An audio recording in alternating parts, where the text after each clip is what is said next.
fifth attempt at this? Probably. You got it. In the bag. The car stopped going by. Another one.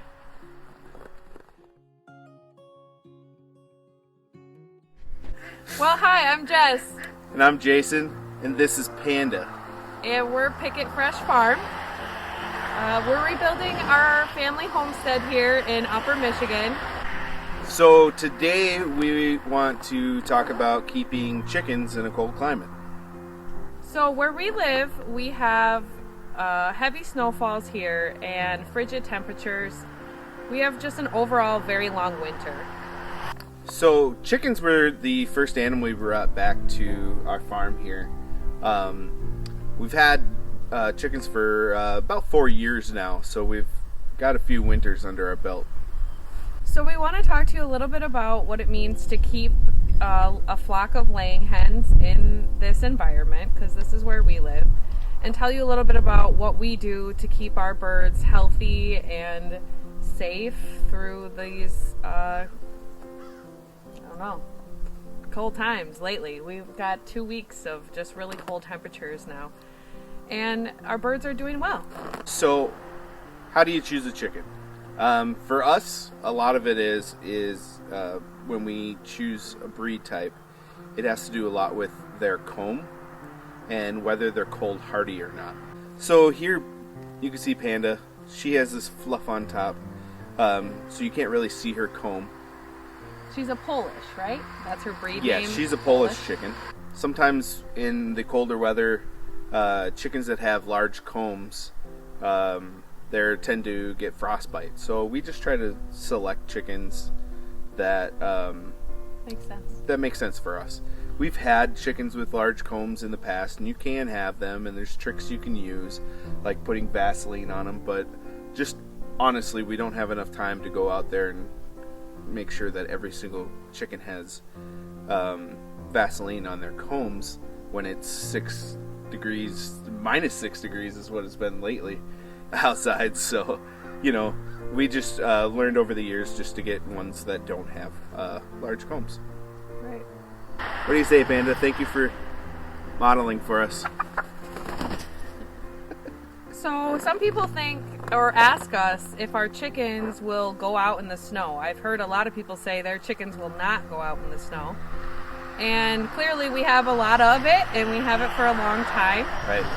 So we've really encouraged our flock from the beginning to come out, and we do that by giving them seeds. We give them black oil sunflower seeds, and that didn't work in the very beginning. They were still a little unsure about it. So what we did is we actually took straw and we put it on top of the snow, so that it was something they were familiar with. And so they would end up going outside on top of that. And then we added sunflower seeds and fed them the sunflower seeds in there. And they'd come out of the coop and want to scratch and get on that. Eventually we could remove the straw and just put sunflower seeds out, and they would come to us every day and want those seeds. So they didn't even mind it anymore. Right. And then the older chickens taught the younger chickens. So we never put straw out. We just throw seeds out and they all come outside. So we add new chickens to our flock every year, and the older ones just teach the younger ones. They teach each other, and our birds go in the snow. It's not a problem, and I think it's great because we've had great luck with it. It gets them out in the sun, just like it's for good, sure. I feel like it's great for your animals to get out in the wintertime, being cooped in. I mean, just think of yourself, like, if you're ever cooped in your house for a long period of time, you start to get, like, the winter blues. You start to, like, not feel right. The sun is a major, important thing for us and our animals. So after you've selected a chicken breed, like we did, that's conducive to your environment, it's important to consider their shelter. In our area, we have to have a space that, is draft free, essentially. That's really the most important thing. We don't have an insulated coop. We don't have heat lamps. We don't use any sort of unnatural light. So yes, the chickens' egg production does slow down in the winter, and we just we allow for that. We don't try to keep them laying any extra or longer. Yeah, I mean, it's just a natural process, it seems, with chickens, and we try to give our chickens the best life they can have. So if they naturally do that, we don't try to make them keep us with eggs. What we do in our coop is the deep bed method. So what that means is we take and put multiple layers of bedding down, whether it's wood chips, straw, hay, whatever we can get our hands on at the moment. You can even use mulch if you need to. We just add another layer of fresh bedding as often as needed through the winter, just adding and adding and adding to this deep layer of bedding inside their coop, creating, it kind of creates a composting effect too. So it does create a little bit of heat. So not a whole lot. We're talking like just above freezing type heat. So what we find is this actually makes it so our water doesn't freeze as fast inside the coop. We'll have water that freezes up outside, but inside it stays free of ice for a longer time. Alright, so what we use in the wintertime are these rubber pans. They're flexible, they're durable, and it makes it easy for getting ice out. We choose not to have electricity in our coop. Just too many horror stories of heat lamps bursting or heat plates catching on fire and things like that. So to us, it's more important to not have those hazards. I want to say, so this is just what we do. I know. We fill that with hot water. It's easy to get it out of there once it does freeze up, but then the deep bedding method also helps slow that process down. So truly, in these frigid temperatures, we're really only changing water once a day. We give them water in the morning, and then, it lasts all day. Yeah, we typically don't have to give them water until in the evening. We check it to see if it's frozen. Even in the sub-zero temperatures. So as far as a coop style goes, there's a ton of them out there. The most important thing is to make sure that you have ventilation, but also keeping your coop draft free in the winter. So what we do is we have vents on our doors and in the roof lines, and we save our old feed bags, and we actually staple them up in the winter time just to close those down. It still allows air to go around, but stops the strong winds from blowing. So your chickens, believe it or not, come the way they are, capable of being outside. They don't need blankets. They don't need extra clothing. They really don't need the heat lamps. They don't need to go into your basement when it's sub-temperatures outside either. It's actually more harmful for them. They can develop some respiratory issues from being locked up inside.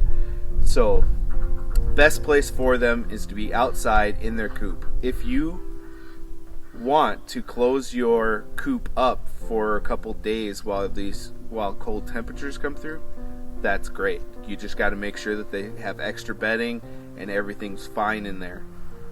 So I know it's tempting to bring your chickens inside and spend time with them, but really you should come outside to spend time with them for a few reasons. First off, the sun. In the winter, human beings need sun, and we lack it a lot. So coming outside is great for your mental health. The animals themselves are great for your mental health as well. Just checking in on them, making sure they're okay. Hanging out with them is great for you and your family. If you have kids, we have 3 kids, and our kids come outside every single day to check on all the animals.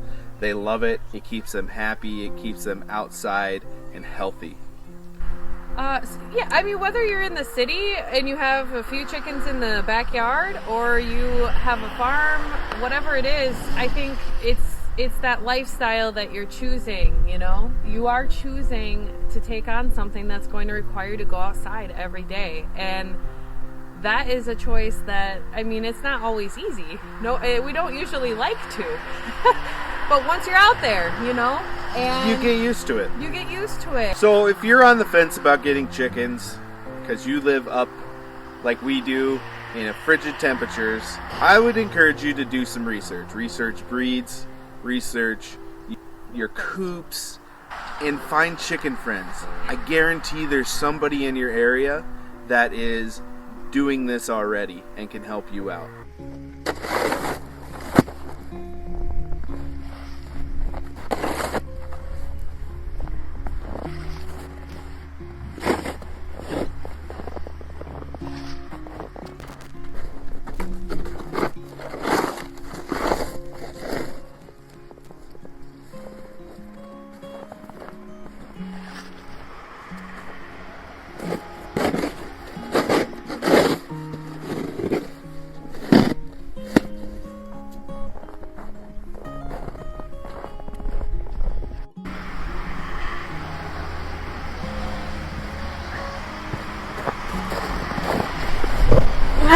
Let's get the ducks some water.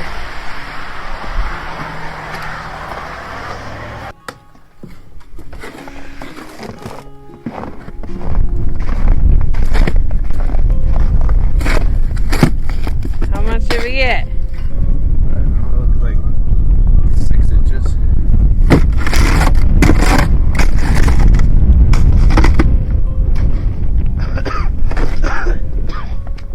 Let's go.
I get it warm.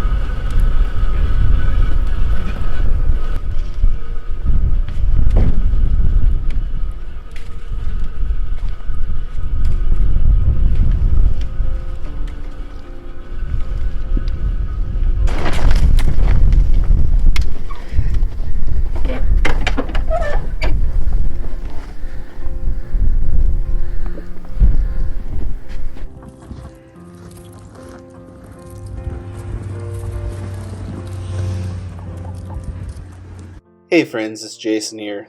I just wanted to say thank you for watching. We love being able to share our journey of rebuilding our family homestead here in the Upper Peninsula of Michigan. If you haven't already, subscribe to our channel. And if you'd like to see a video about Jess's story with chickens, click here. Thank you. We'll catch you on the next one.